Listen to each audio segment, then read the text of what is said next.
ಪಂಡಿತ್ ಜವಾಹರ್ಲಾಲ್ ನೆಹರು ಇಂದ ಹಿಡಿದು ಪಿ.ವಿ. ನರಸಿಂಹರಾಯರ ತನಕ ಯಾವ ಸ್ವರೂಪಕ್ಕೆ ಆ ವಕ್ಫ್ ಮಂಡಳಿಯನ್ನ ರೂಪಿಸಿದರು ಅಂತ ಹೇಳಿದರೆ ಇದು ಇಡೀ ಭಾರತದಲ್ಲಿ 30 ಕಡೆ ಇದೆ.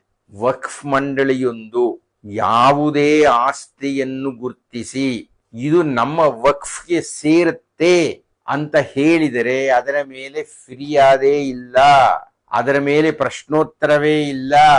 9,40,000 ಎಕರೆಯಷ್ಟು ಜಾಗ ವಕ್ಫ್ನಲ್ಲಿದೆ. ಭಾರತದಲ್ಲಿ ಅತ್ಯಂತ ಹೆಚ್ಚಿನ ಜಮೀನನ್ನು ಹೊಂದಿರತಕ್ಕಂಥ 3ನೆಯವರು ಅವರು ಅಂತ ಹೇಳ್ತಾರೆ. ಅತ್ಯಂತ ಕಡಿಮೆ ಸಂಖ್ಯೆ ಇದೆ ಅಲ್ಪಸಂಖ್ಯಾತರು ಅನ್ನುವ ಮುಸಲ್ಮಾನರು ಭಾರತದ 2ನೆಯ ಅತಿ ದೊಡ್ಡ ಜನಸಂಖ್ಯೆಯನ್ನು ಹೊಂದಿರತಕ್ಕವರು.